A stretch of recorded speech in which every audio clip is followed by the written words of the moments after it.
damas y caballeros, con ustedes, el maravilloso mundo del motor eléctrico.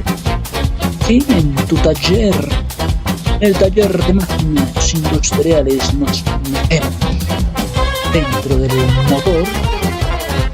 Lo hacemos con gusto, gracias a las herramientas que nos han brindado Manual Web, Máquinas Web, con tu PDF, que nos brinda esta cálida información. A continuación con ustedes una pequeña introducción acerca de lo que significa el motor eléctrico.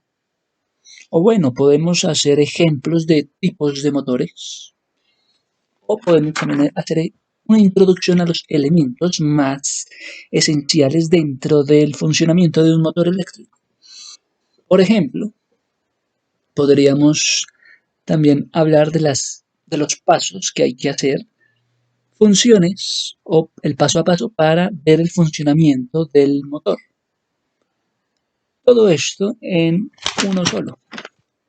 Tenemos entonces un elemento que me parece interesante tocarlo de primerazo. Es la bobina. Embobínese, por favor. Sí, la definición de la bobina se la debemos a Michael Faraday. La bobina, sí, es inductor. La palabra inductor nos es realmente importante. Tocaría hablar introducción al inductor, pero resulta que el inductor es la bobina. La bobina es el inductor y ambos son el mismo. Inductor y bobina sirven de reactor. Entonces el reactor hace parte de lo que sería un complemento, un inductor, por favor. Llega el inductor.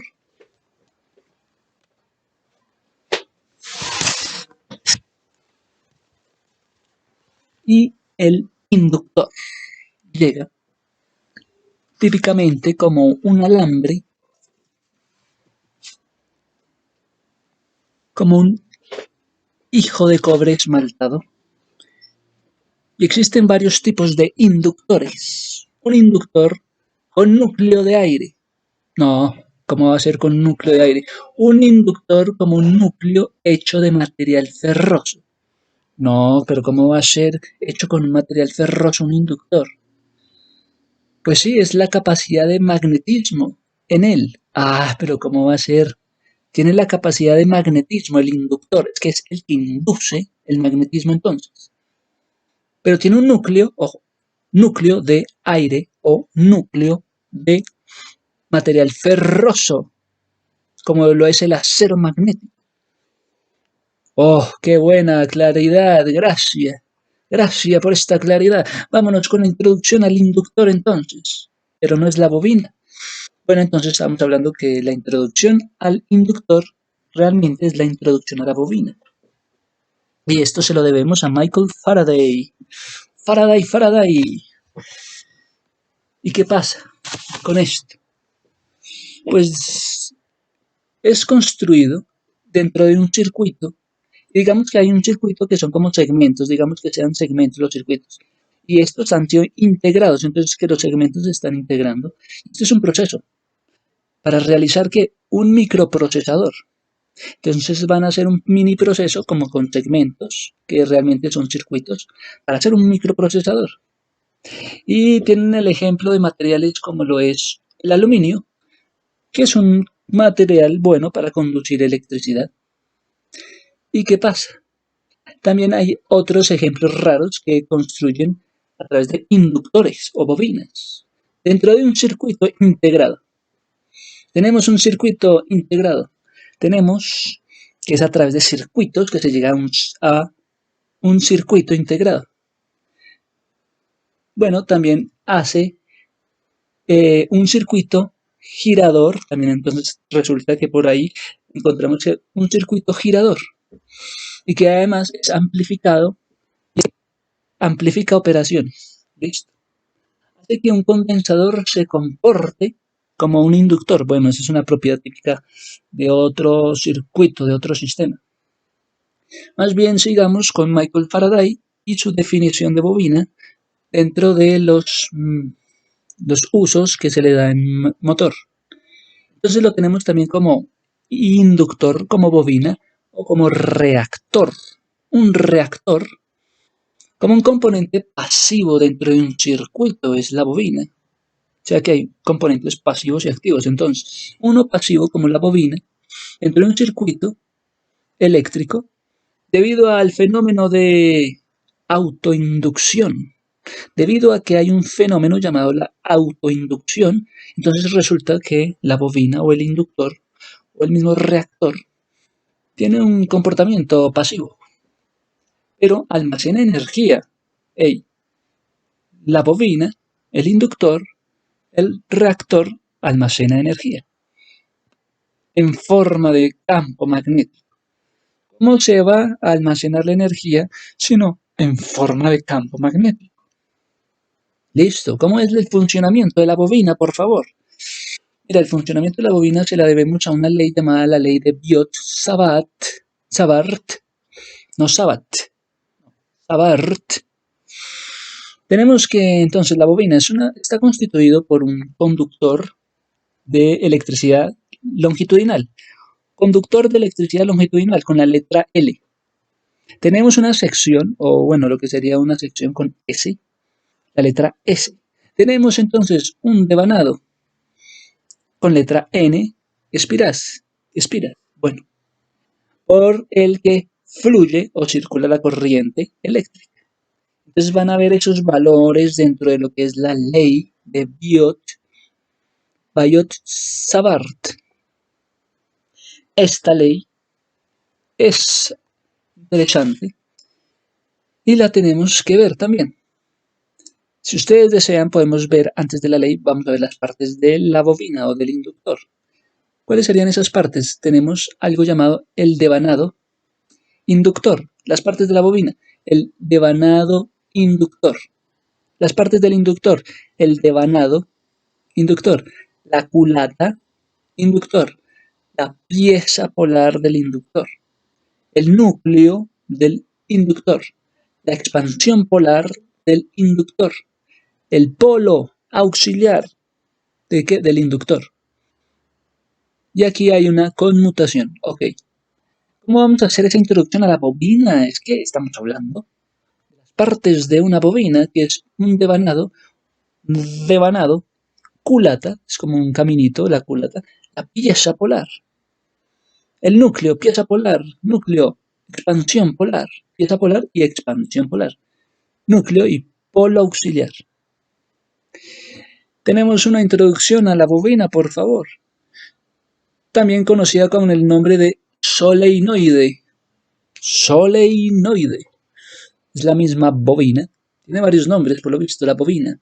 Es conductor de qué? De electricidad, pero longitudinalmente. Con secciones, sí, con la letra S. O bueno, tal vez secciones o circuitos, o secciones con letra S. Y hay un devanado de espiral con la letra N. Un devanado de espiral. Por medio de este circula que la corriente. Entonces, la bobina o reactor es un componente pasivo en medio de un circuito eléctrico. Y entonces acá podemos encontrar muchas cosas nuevas. Vamos a otro elemento interesante para adentrarnos en el motor eléctrico, por favor. Dame otra de estas bellas ejemplares. Ejemplares bellos, listo, ok. Tenemos el portaescobas o el portaescobillas.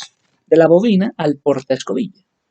Oye, de la bobina, ¿por qué vamos a pasar a la portaescobilla? Porque es algo, tiene algo que ver y resulta que es un repuesto industrial. Entonces el motor goza de repuestos industriales gracias a que hay algo llamado la el portaescobas o el portaescobillas, pero es que es una pieza que brinda a la escobilla de carbón, le brinda y se emplean productos más que todo en los domésticos, electrodomésticos, en motores generadores de electricidad, en maquinaria que se utiliza con la electricidad como funcional. Entonces hacemos una relación con motor eléctrico con máquinas que funcionan gracias a la electricidad. Todo gracias a la pieza llamada el portaescobas. El portaescobillas de carbón pues se emplea en productos electromecánicos o electrodomésticos y es más que todo como el motor de corriente. Y es más que todo como el motor de conmutador de corriente alterna. Oiga, entonces hay motores de corriente y motores de conmutadores de corriente alterna. Sí, conmutadores de corriente alterna, hágame el favor. Entonces hay repuestos industriales, dentro de los cuales está el portaescobas. Y da seguridad, y da estabilidad, y genera soluciones inmediatas, industriales, ¿para qué? Para que los motores, digamos el motor electromecánico, el motor de corriente para un electromecánico, o para un motor de conmutador de corriente alterna. ¿Cuáles serían estas características? Pues que fuera conductor de electricidad. Entonces tendría que ser portaescobas como una característica, conducir la electricidad. Y también resistir altas temperaturas. También debe tener una solidez mecánica. O también debe tener más resistencia al desgaste. Es que en el mundo de la bobina, digamos, hay una energía almacenada. Entonces esta energía almacenada en la bobina es almacenada y esto en forma de ¿qué? De campos magnéticos. Entonces llegamos al punto de los campos magnéticos. ¿Y qué pasa? Cuando hay más intensidad de corriente, ¿qué pasa? Existe al mismo tiempo como una disminución también devolviéndose a una disminución. Hay una corriente intensa, hay intensidad en la corriente. Ok, también puede haber una disminución en la corriente. Es que también todo depende de la geometría de una bobina y depende del núcleo que ésta tenga. Wow. Tenemos entonces que hacer relaciones. De inmediato ocurren estas relaciones de cuál es la geometría de la bobina. ¿Cómo así que tiene el campo magnético? Bueno, tiene la posibilidad de generar intensas corrientes o de desvanecer corrientes. Es que la geometría de la bobina, dependiendo de su geometría, así almacena la energía, con algo llamado la inductancia. Entonces también hay motores llamados motores de inducción, pero resulta que la geometría de la bobina tiene algo también que almacena energía gracias a esa inductancia. Esa inductancia la conocemos con la letra L, la inductancia, y donde recorre la corriente, como la letra I. Entonces se crea una fórmula interesante. ¿Cuál sería esa forma interesante?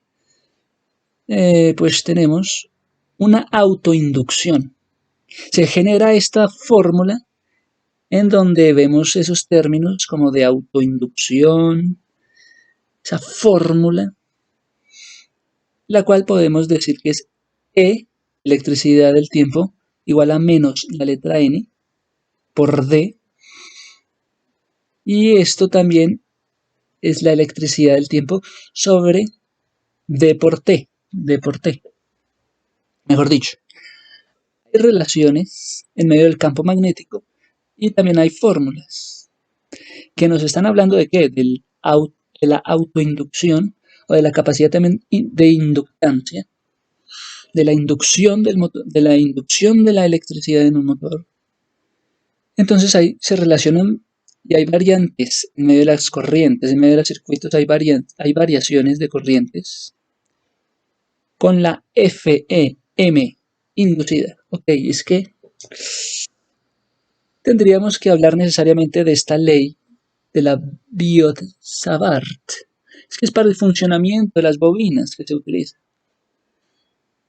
Es que sí, la bobina, si quiere ser de verdad conductora de longitud de electricidad, tiene la letra L en secciones letra S. con un devanado en letra N en espiras, por el que el circuito corriente pasa electricidad. Entonces vamos a relacionar la ley magnética con la causa que produce electricidad. Vamos a relacionar la ley magnética y esta circula por la bobina. La ley magnética, digamos que circula por una bobina, y ahí entonces hay un flujo magnético. ¡Wow! Flujo magnético, esto tiene un símbolo muy llamativo, como si fuera una I, no, como si fuera un palito dentro de un círculo que lo atraviesa.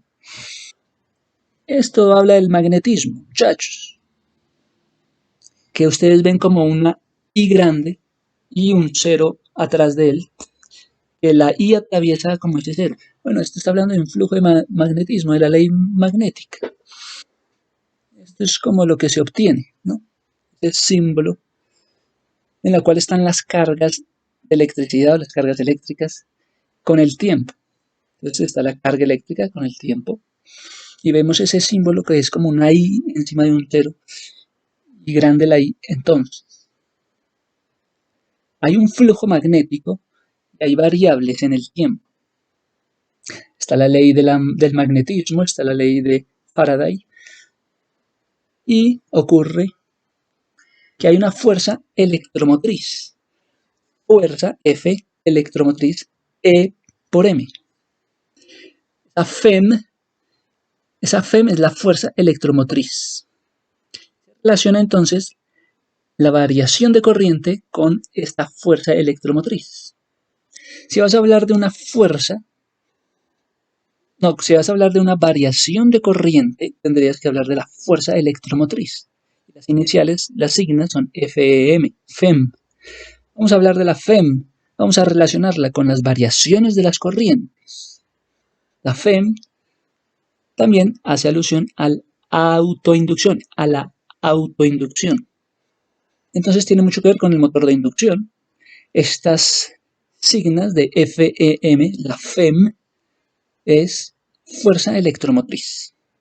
Y hace alusión directa a lo que es la autoinducción, a lo que hace el flujo magnético, a lo que hace la ley magnética con el flujo magnético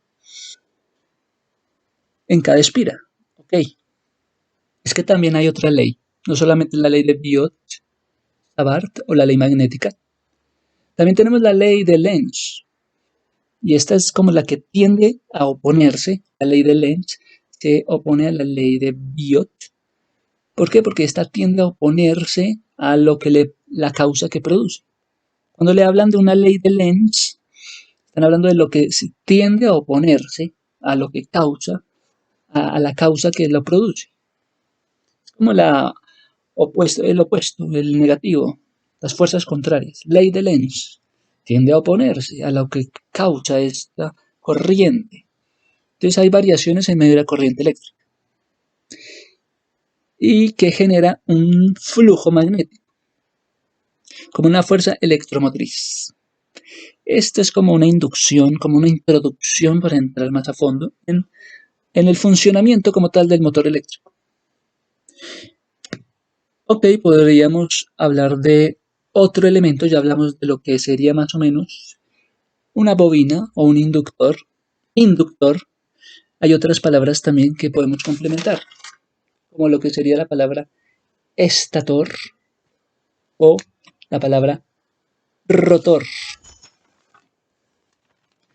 Pues podemos intentar entonces acercarnos de otra manera a la palabra estator.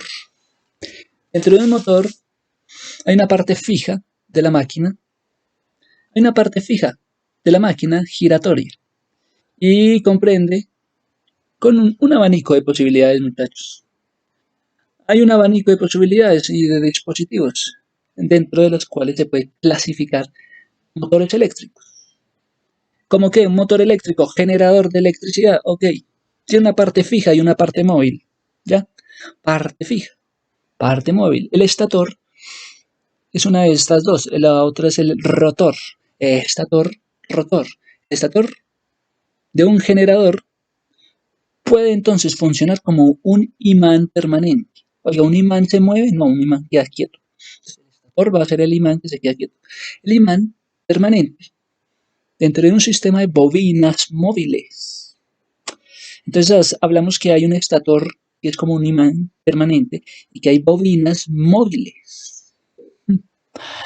Entonces tenemos que hay un sistema embobinado fijo sometido a un campo magnético, el cual también es variable por los circuitos o secciones y es necesario que hayan variaciones en el movimiento gracias al FEM o a la fuerza electromotriz.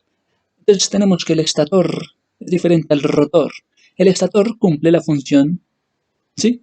Generar campo magnético fijo. Oiga, el estator hace de imán y es el encargado del estator de generar campo magnético fijo. Mientras que el rotor lo vamos a relacionar entonces con un sistema generador de corriente también, gracias a las bobinas de reacción. Si ven que las bobinas son importantes, hacen parte de un, un sistema de quietud y de movilidad. Dentro de las bobinas están los rotores, bueno, bobinas de reacción. Son parte de una reacción las bobinas. Ah, qué bueno es todo esto. Pero todavía no nos hemos acercado al punto, porque hay funciones de los motores, en donde hay puntos de salida interesantes, una alimentación, una conexión con el motor, como esos aspectos de electricidad, que al observar una máquina, cómo se está alimentando la energía, cómo se está alimentando la electricidad. Esto en términos de motores. ¿Quién le garantiza a un motor eléctrico que le llegue, que le genere electricidad, que genere electricidad? ¿Qué relación, qué con qué hace que se genere electricidad? Que el campo magnético con qué va a reaccionar para que se genere esa inercia, para que se genere ese rozamiento, para que se genere esa electricidad. Deben haber conductores eléctricos, ok. Y debe haber un sistema de protección, ok. Deben haber tensiones. Pueden variar estas tensiones dentro de una faja o una faja, sí, de 10% del... Bueno, pueden haber entonces las siguientes condiciones: tensiones, frecuencias. Pueden variar las frecuencias dentro de una faja de 5% o de 10%, dependiendo del valor nominal. Ok, están hablando de proporciones. ¿Cuánta tensión va a haber? Puede variar la tensión, pues están hablando de un 10%. Puede variar la frecuencia, pues están hablando de un 5%. Ok, la relación entonces entre tensión y frecuencia va a ser importante. Y hay variaciones aún en el motor eléctrico entre lo que es una tensión y lo que es una frecuencia. Bien. Muy bien. Vamos entonces a ir desatornillando todo. Pues ahora tendríamos que acercarnos a un concepto nuevo. Sería algo así como holgura. ¿Usted qué entiende por la holgura? Pues imagínese que toca aflojar y desatornillar tornillos para hablar de la holgura. Pero mentiras, de esto hablaremos más adelante. Adelante, sí. Más bien hablemos del motor como un sistema que necesita de un sistema de alimentación, que necesita de una conexión. ¿Para qué? Para conceder, para conectarse con cables de alimentación que serán utilizados colocando cables dentro de los anillos. Wow. Hablan de un sistema de alimentación que será necesario. ¿Para qué? Para el sistema de alimentación ser colocado con los cables dentro de los anillos. Y que corte de cable y una alimentación adecuada en cada extremo. Ok, van a hablar de extremos para que esté bien conectado el circuito de extremo a extremo. Es que hay varios elementos para un buen revestimiento metálico de cables también. Hablando de un revestimiento de cables. ¿Para qué? Para que finalmente la conexión con tierra para tierra, ¿sí? Concede el estar conectado una caja de conexión, una caja, una carcasa que es como una caja de conexión eléctrica. Entonces también estamos hablando de que se necesita conectar a una caja eléctrica, una caja de conexión eléctrica. Y esto es interesante. Bueno, vamos a revisar una observación. La grasa de la protección debe estar intacta. Siempre en el motor debe haber grasa para que todo fluya correctamente. Debe estar bien de grasita. Entonces, si hay grasita, pueden haber buenos enlaces y pueden hablarse entonces de acoplamientos dentro de un motor. Con descansos, digamos con descansos de diferencias de velocidad, para que se genere mayor carga. Imaginémonos que se necesita de un descanso o de un acoplamiento para que el motor fluya. Necesita que estén bien acoplados, partes con partes. Entonces, si hay un deslizamiento, es decir, si hay una diversidad de variaciones o de diferencias de velocidades, va a generar mayores cargas, unas mayores cargas. Y de esto se trata, de generar esa fricción o esas inercias o esos momentos al- de alta carga o de diferentes diferencias de velocidad para poder hablar de un buen motor en funcionamiento con un buen acoplamiento de motor y con buenos momentos. El motor debe responder con motores bien equipados con ciertos tiempos de descanso y con una llamada holgura, o sea, con un momentico como de desatornillar tornillos, como un momentico de holgura axial, un momento de descanso, para darnos así como un paseo axial dentro de la máquina. Esa holgura axial también ayudaría a un buen acoplamiento dentro de la máquina. Pero entonces, imaginémonos que el motor está ahora en operación. Durante el arranque, ¿qué será importante del motor? El rotor. Lo más parecido al motor, el rotor debe ser importante. Puede moverse el rotor entre dos ranuras externas. El rotor se va a estar moviendo. Sí, entre dos ranuras externas. Eso cuando el motor está en operación. El rotor se mueve entre dos ranuras. Ok, es un caso de una máquina accionada. Usted ejerce algún esfuerzo axial sobre el eje. Esfuerzo axial sobre el eje. Axial sobre el eje axial. Y tiene un motor que puede operar de manera constante. Esto genera un esfuerzo axial sobre la máquina.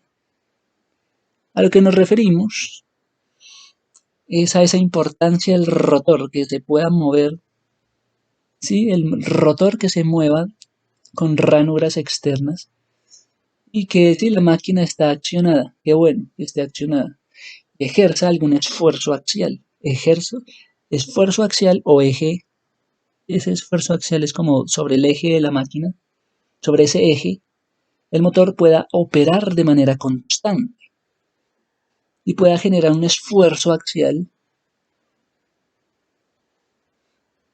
A eso nos referimos, a esa inducción interna dentro de la máquina. Hay varios conceptos todavía por acoplar. Es que pueden haber momentos de descanso dentro del motor. Pueden haber esas diferencias en medio de las velocidades, en medio de generar esa buena carga. Entonces hay maneras, pueden haber tres maneras de operar. La primera es una marca central roja, indica el centro magnético. Una marca roja hablará entonces del centro magnético. La segunda sería una marca externa. ¿Y qué va a hablar esa marca externa?